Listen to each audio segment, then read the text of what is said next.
call to order. Can I ask for a roll call? Member Glenn present? Member Ryan present.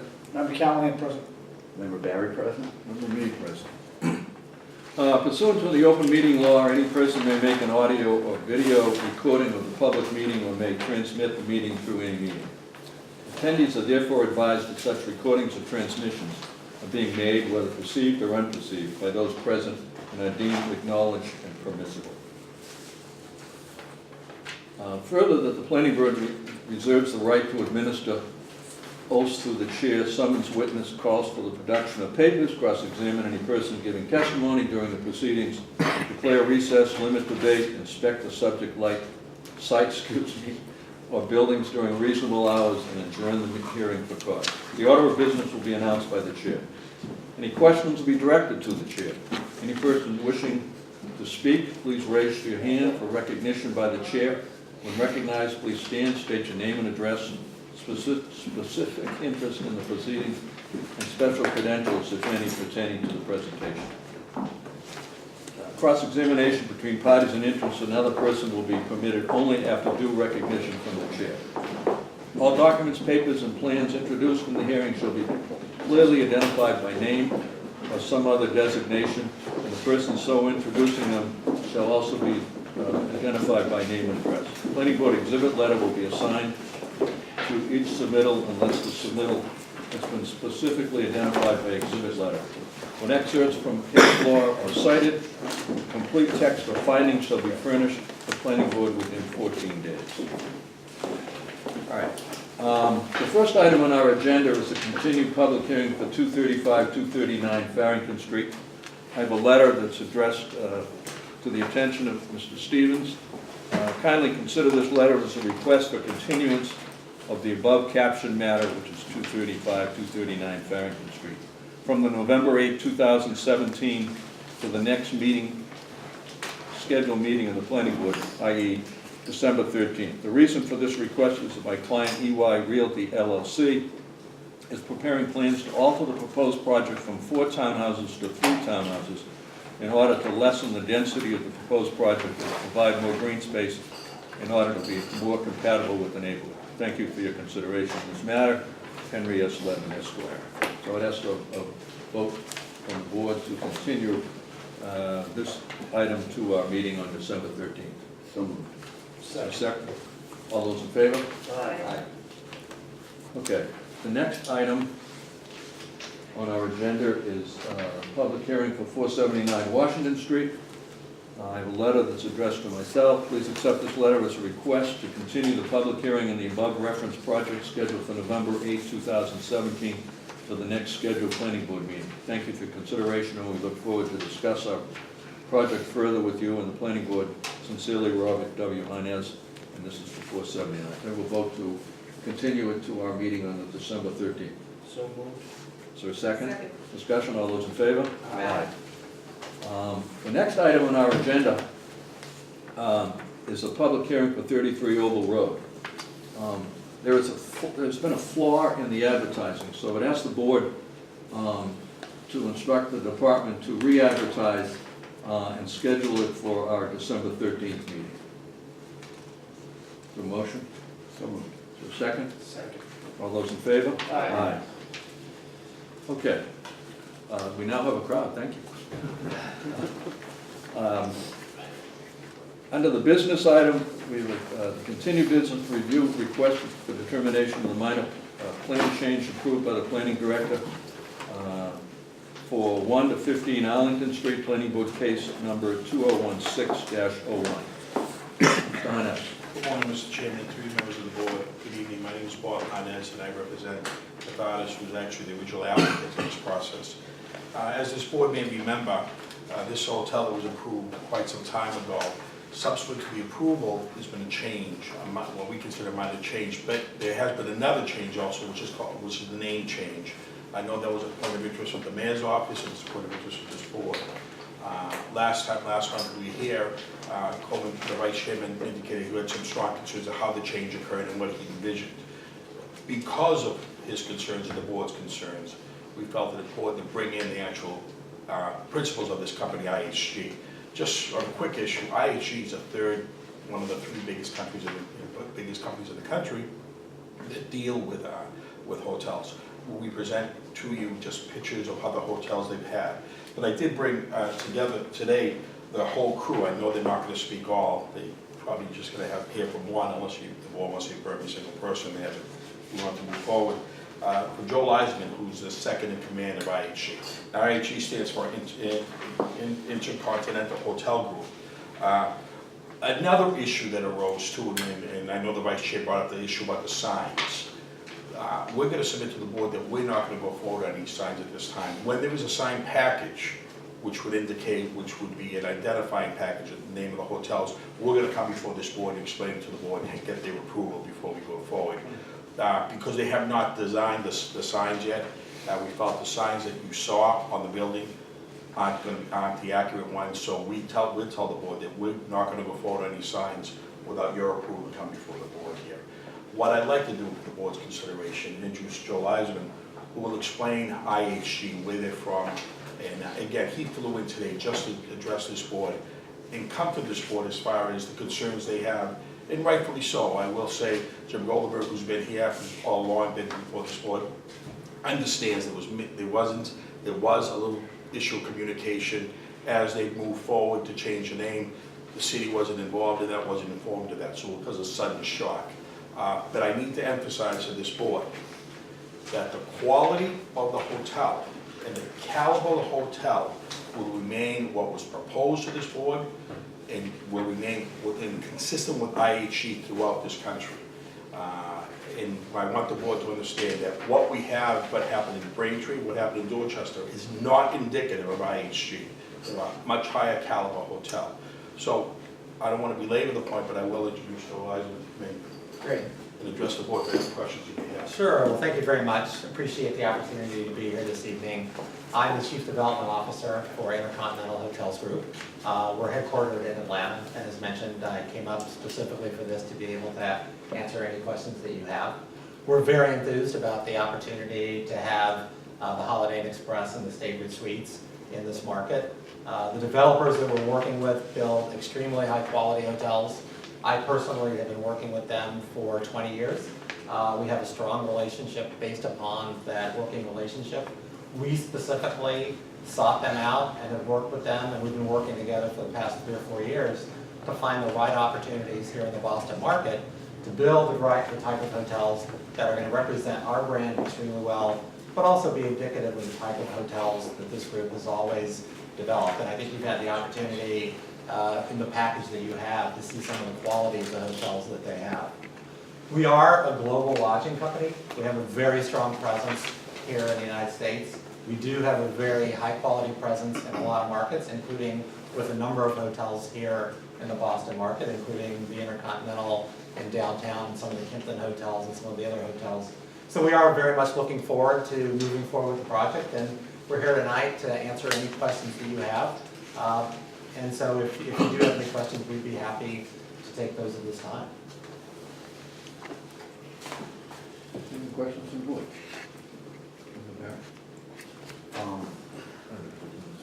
No, I thank you for coming. I don't necessarily have any questions for you at this time. I do have questions for either Mr. Harnez or the applicant. Sure. So, went back, I can't remember how many meetings we had, say with 3, but maybe it was 2.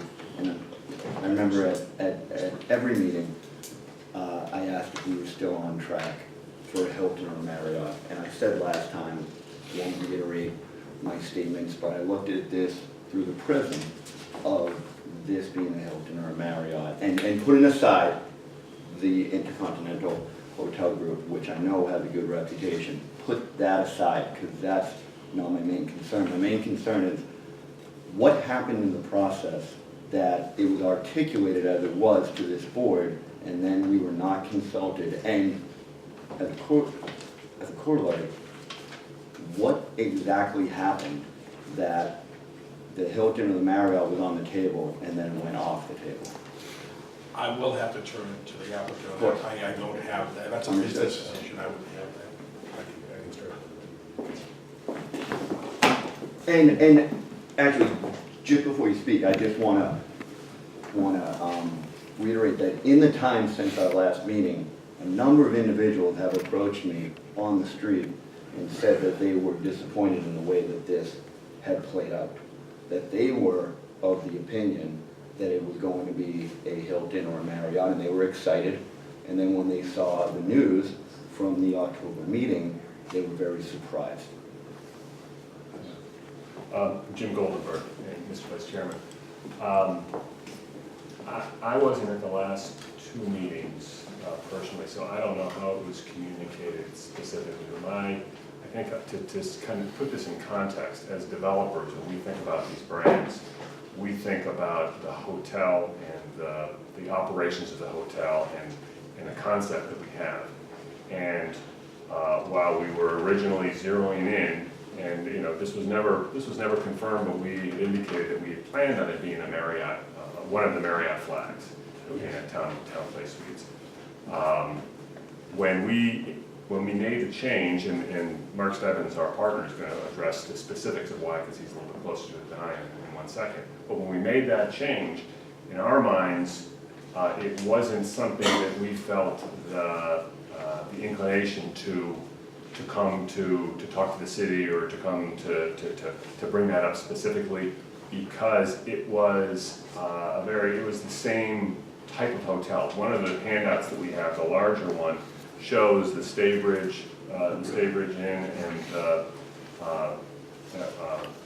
Holiday Inn Express and where they are relative to other brands, and that's how we think of it as real estate developers. I think, and I take full responsibility for that. I think our mistake is, as hotel developers, we take these things for granted, and I think one of the real issues in this case was that there is a Holiday Inn Express that has not been a very good hotel and has had a terrible reputation over in Braintree specifically, and we should have been more sensitive to that. So I apologize for that.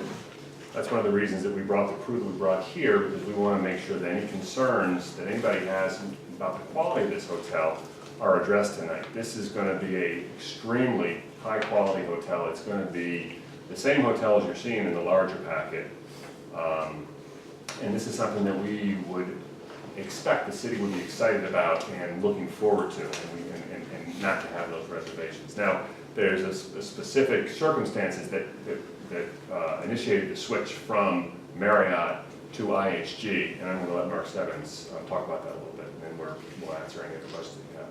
Thank you.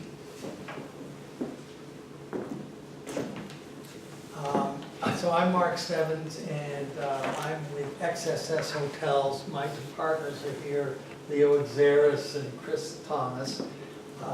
We are the largest hotel developer in New England. Probably own 3 times the hotel rooms in Greater Boston than anybody else. We're building 3 hotels in Boston right now. We are building our 4th hotel in Chelsea. We're building our 4th hotel in Worcester. So we're well versed in all the communities around. So basically what happened is you're right, we were on the path of Marriott. We are Marriott's largest hotel developer in the Northeast. And what happened is, and I don't know if you realize this, Marriott bought Starwood, okay? And Starwood was that time the 3rd largest hotel company in the country. And so Marriott just became huge. And what happened is Marriott then controlled 70% of the hotel rooms in Greater Boston. And that scared us because we were then in a reservation system competing with, our brethren who are all around. And we said, this isn't going to work as well as a Marriott as some other brand. At that time, Joel, who is an old friend from Marriott, used to work for Marriott, and he said, he and I have been working together for 20 years, and I and Leo and Chris had been communicating about, Joel basically said to me, hey, listen, we need to get back into New England. We're well represented throughout the country, but we're not well represented in New England. We're about to deflag a hotel in Braintree, and we lost a hotel by the airport, They had a Holiday Inn at the airport that turned into a courtyard, and it's sort of like Marriott was taking over all of Boston. So we sat down and had probably 3 or 4 meetings. We went to Atlanta, they came up here, toured our hotels, and we said, look, here's the deal. If we're gonna do business with you, we're gonna build a quality of a hotel that is 2-3 steps above what is in the marketplace now. And I think some people, you know, on the board and dealing with the city have gone and seen some of our hotels, but even when we build Marriott and Hilton hotels, we build at least 2 steps above of what the brand is. And we said to Joel and his team, that's what we're gonna do. We build very high quality hotels. Now, we don't do this just for altruistic reasons because, you know, we want, basically our feeling is if we build really great hotels, our customers will love them better, we'll attract more customers, our associates, the people who work there, will take better care of them, and that when those dreaded recessions come, people will come to our hotels versus the hotels that are mediocre quality. And so we worked it out. He deflagged Braintree and basically has said to us and is backing us to do, we're in the process of doing 4 properties right now, 1 in Chelsea, 1 in Cambridge, this one, and we're looking at 1 in Revere right now, and we're looking at a number of others.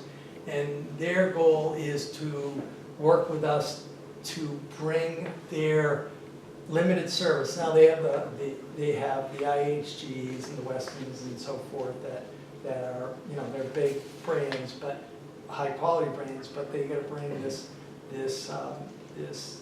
limited service brands up to a much higher quality. And that's the relationship we have forged, that we're going to bring this Holiday Inn Express and Staybridge. Staybridge is a great brand throughout the country, but it's not known in New England at all. It's an extended stay. So what's going on right now in the marketplace is people are putting 2 brands together, and they're called dual brand hotels. And that's what we decided to do here in Quincy. It's really cutting edge, and basically what happens is you have, you're attracting 2 different customers to the same hotel. So they're sharing a lobby, sharing back of house, sharing a manager, and what we have is basically 2 hotels in one. We're doing this in Waltham right now, we're doing this in New Jersey, missing anything? And this one, yeah. And so we're doing 3 of these right now, and it's really cutting edge, and we're very, very excited about it. The beauty of IHG is not in Boston yet. We're hope to bring the beauty of IHG to the greater Boston area. But the beauty in our mind of IHG is that it is known really, really well internationally. So they're huge in India, China, Europe. They are in China, the biggest brand there is, the biggest hotel company there is. So one of the things we see, and that's why we're building at close to the airport in Chelsea, and we think the same thing's going to happen in Quincy, is we're going to attract a lot of high-end international customers, and that's been the way of the brand, is because they know IHG from Asia, that when they come over here, they're going to look for the same quality and the very high-end brand that they're used to over there.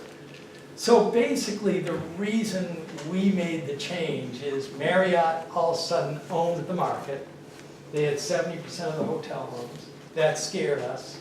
We sat down with Jim and his team and said, Cathartis, and said, you know, we're nervous about making this a Marriott now because we're going to be competing with, they just opened up in Braintree, a Residence Inn, as many of you know, you can see it right from the highway. And we said, we're just going to be competing with ourselves.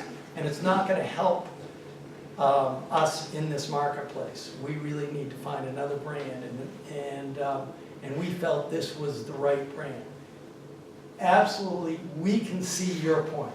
We can see your point with Braintree, you know, through your lens, and what recently just happened in Dorchester, through your lens, it's not a pretty thing. We promise we will prove that mindset wrong. We're gonna come in here and really do a very, very high-end hotel. We just won Hotel of the Year. We own the 2 hotels at the stadium in Foxborough.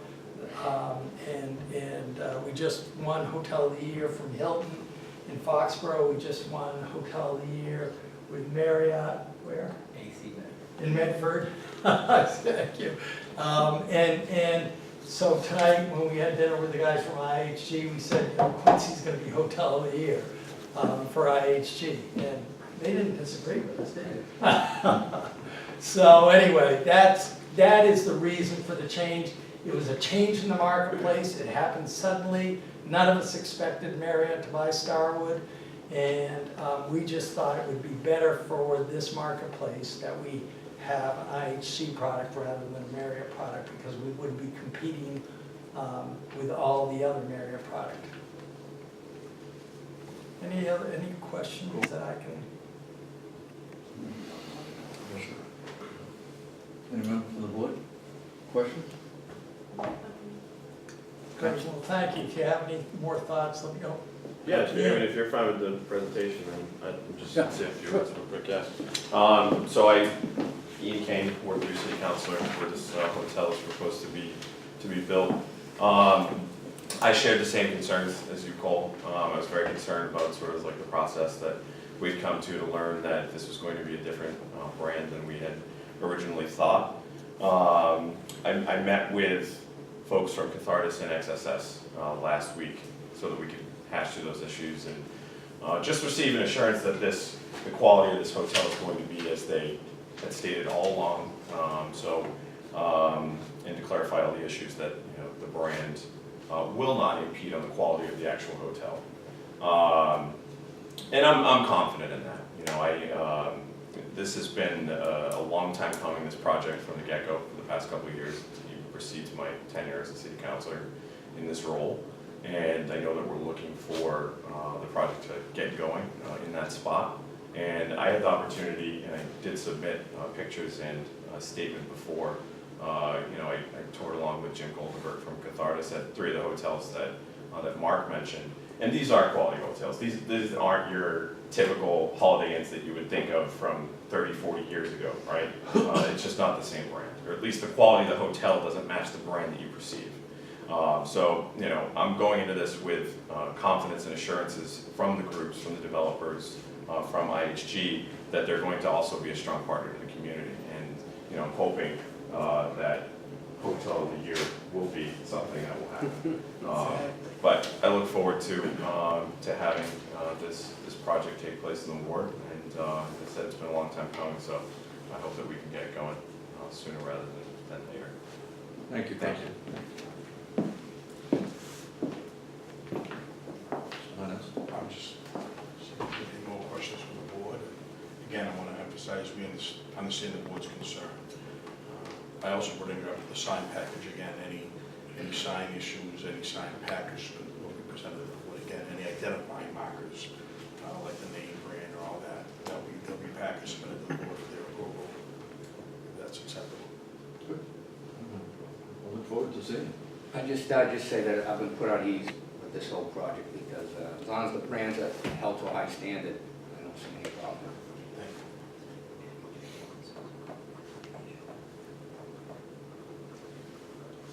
Thank you.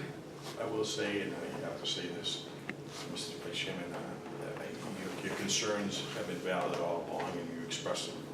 And I respect the fact what you do, being a planning board member myself. I respect your concerns, and I will assure this board, I wouldn't sit before this board and bring any caliber hotel like I have to deal with and bring you to the city.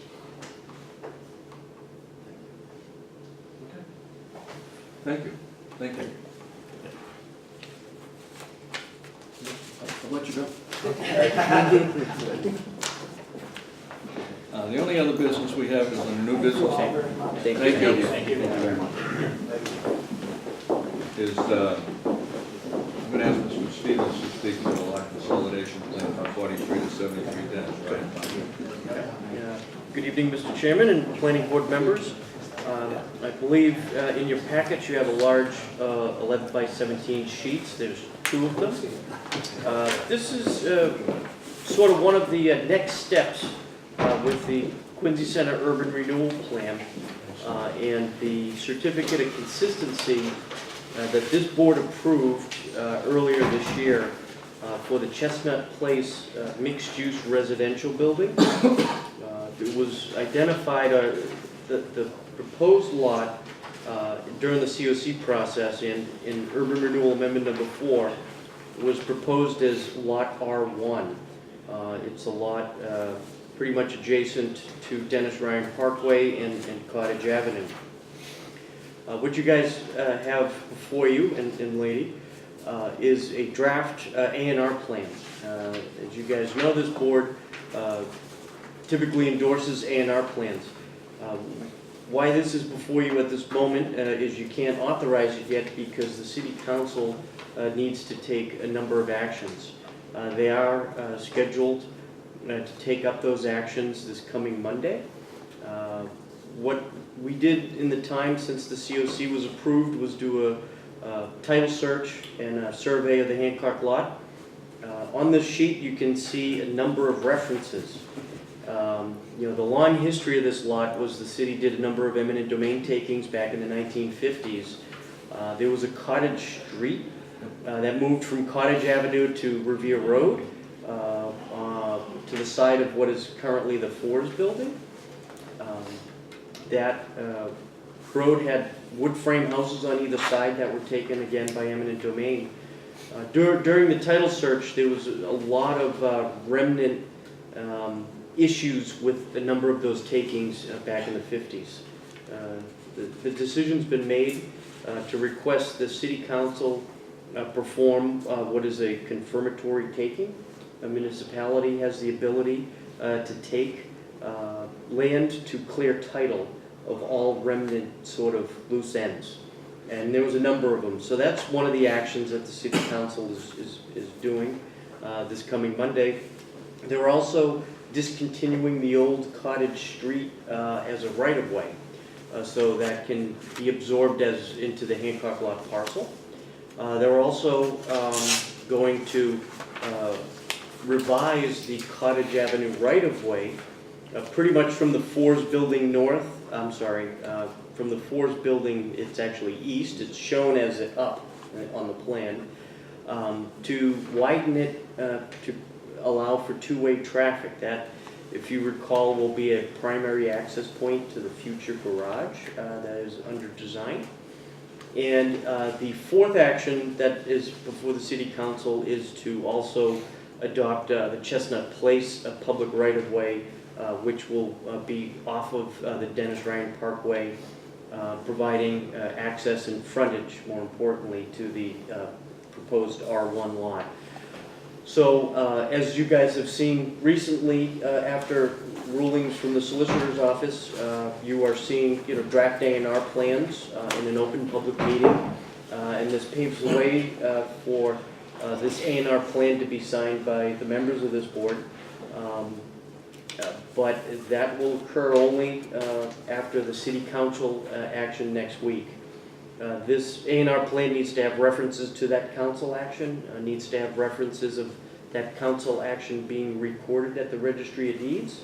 And once that is done, these plans will be finalized, and in all likelihood, we will be reaching out to the members of this board to connect for you guys to sign the Mylar. So that's pretty much my presentation. Would help answer any questions you may have. So that what you're saying, Mr. Stevens, is that all of this could happen before our next meeting on the 13th of December. Correct. Okay. Yep, and I would also add that this is probably the first domino to fall in this lot. As you guys know, that a second certificate of consistency was issued for 1500 Hancock Street. We expect to be doing the same process to create those lots, officially. And we'll be back before the board at a future date at that point to ask for the same thing. And ideally, in the future, there'll be additional lots. Hopefully, we can secure development possibilities there. But that's, that's down the road a bit at this point. Any questions from the board? Just, so this is the part of the whole plan to allow public access from the new building on Hancock Street back to the lot? Is that? Opposite. This is for the Chestnut Place building. Right. This is on the Dennis Ryan property. Oh, yeah, okay. So you'll see something similar, but probably with more detail for the 1500 block once those plans Oh, are okay, okay. organized. Yeah, we took this stretch sort of east of the old Cottage Street, Mhm. and we started, going down the rabbit hole of all the old, titles Sure. and deeds, and then it proved to be very complicating and, again, a rabbit hole. These records, they go back tens of years, maybe, even into the 1800s. Some of the references, as you guys can see, 1946, 1923, not everything was done fully in those days. So again, the city's elected to use this confirmatory taking process, which helps clear title. And why do we want to do that? It sets up all the financing and the loans, for the development opportunities. When this goes to underwriting for the private development, for bond counsel, you need to prove you have entitlement to do the development. So this is just sort of the next step post certificate of consistency, and the fact that we're dealing in subdividing the Hancock lot, to create these development paths. Yeah, ultimately, and then, they become taxable parcels and all that other lovely stuff. Any other questions? Great, Thank you. Thank you, Mr. Stevens. Don't see anything else on the agenda. Any other new business? Hearing none, is there a motion to adjourn? So moved. Thank you. The next meeting is the 13th of December. Have a nice Thanksgiving Day. Yeah. Thank you. You too. Thank you, everybody.